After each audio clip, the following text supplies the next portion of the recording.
So I was in New York and I was working for Chanel, which is, where you want to be in fashion.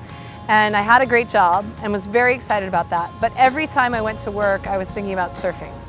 And any chance I had with a long weekend, I would book a trip here to the beach and come and surf. And every single time that the subway was full or something was annoying in New York, I thought, wow, what about Costa Rica?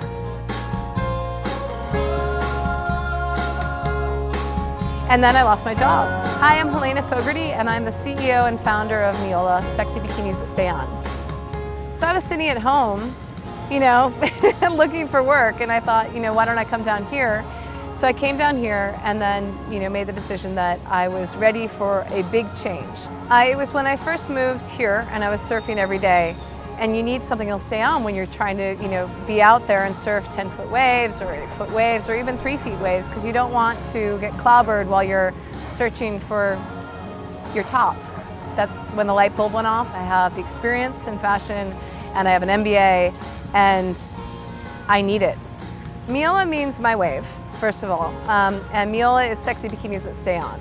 And I don't really love the word sexy, but Sexy Bikini That Stay On is the absolute perfect tagline for us, because whenever I say that to someone, they're like, oh yeah! So even though it seems like kind of a crazy decision to drop out and sell your stuff and move to a third world country and hang out at the beach, there was a plan behind it. And by starting the company, I'm actually progressing along the path that I've been building in my career. Everything has built up to this point and it all makes sense. One of the things that's really difficult when you're an entrepreneur is keeping the faith when things are hard. And it's really very beneficial to have an advisory board that you can talk to and say, what do we do now? And also have team members. But I have someone in London working with me who is a specialist in image and brand building for fashion brands. So I have people I can call when I'm in the trenches, and I have people that I can confide in when things aren't going especially how I'd like. I've read a lot about making decisions, and you have to work with an imperfect amount of information. You're never going to have the answer.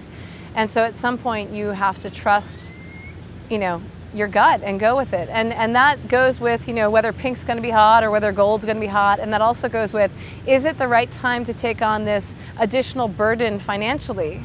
And do I trust that I can raise the money to pay for this, or I can sell enough to pay for this? And just go for it. Yeah. But entrepreneurship is not for the meek. Either I'm pretty good at the nerves of steel or pretty good at denial, because I've only had a few sleepless nights. But those sleepless nights are very difficult, where you're just like, oh man, wow, let's, how are we going to approach this and fix this or find the solution? We're talking about fashion, and I'm the fancy designer. So, a lot of it is my preference and what I think is going to work. I mean, I go out there with something. I take a stake, whether it's in inventory or whether it's in what prints we develop and what I like. And then I get feedback, from what sells. And I talk to a group of surfers that wear my stuff here, but also wear competitors. And I say, hey, let's sit down. What do you like about this? Show me what you like, because I can do my own R&D. I can go out and buy a bunch of stuff and look at it. But it's more important to hear people that are out there surfing. What do you like about this garment? What do you like the way your tush looks in it? Do you like the way it stays on? Does it feel flimsy? Does it feel solid? Like, what do you feel about that? And they give me incredibly honest feedback, and I'm always nervous. But they'll come to me and they'll be like, so, I wore it today, and they're not smiling. I wore it today, and this, and I'm waiting for but it didn't work, and that never comes. They're like, oh, it was amazing. Social media is a great feedback mechanism. I've had some tops that I've designed that have been very divisive. Half the people love them and half the people hate them, but if they're talking about it, great.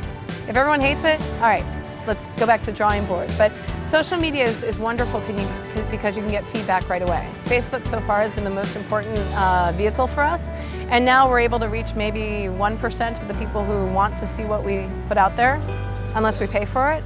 So it's the ability to get feedback in that manner is getting limited, but we have to find other ways of doing it. That decision, I started making them down here in Costa Rica, and I ran into some challenges. I'm not used to doing a lot of business in Spanish, and I'd have to import fabric and export fabric.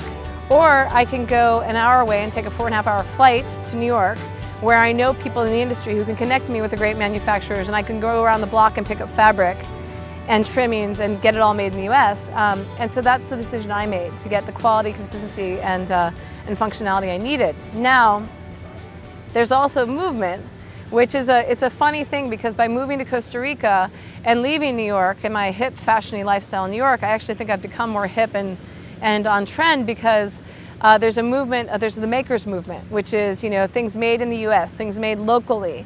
And I've been able to tap into a bit of that trend because I've chosen to have it made in the US, and we sell primarily in the US. And I'm from New York. You know, so that's a benefit, and that's a marketing benefit, and it's something that we promote, but it's ultimately going to be a decision, a financial decision, and at some point, as we get larger, I may need to offshore some of that.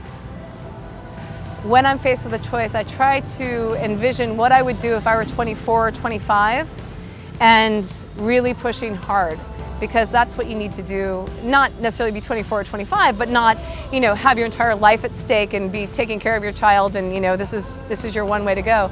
I can't think about all that stuff when I'm making decisions for the business, because I'll be way too conservative and we'll be dead in the water. And at this case, I have to move as aggressively as possible, because I've got competitors out there, and it's all about getting market share and getting the name out there. You have to make decisions. I think blowing it is paralysis by analysis. You know, blowing it is waiting too long to have things happen. And one of the people I work with is amazing and so smart, but he is very methodical, and he's not an entrepreneur. He's always worked in large companies, and I'm like, Sam, we just have to do X, Y, and Z. And he's like, but we have to do it right. And somewhere in between the two of us, we get to the right place.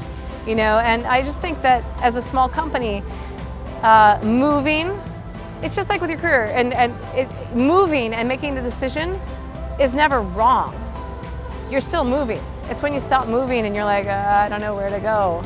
That's when you're wrong. Yeah.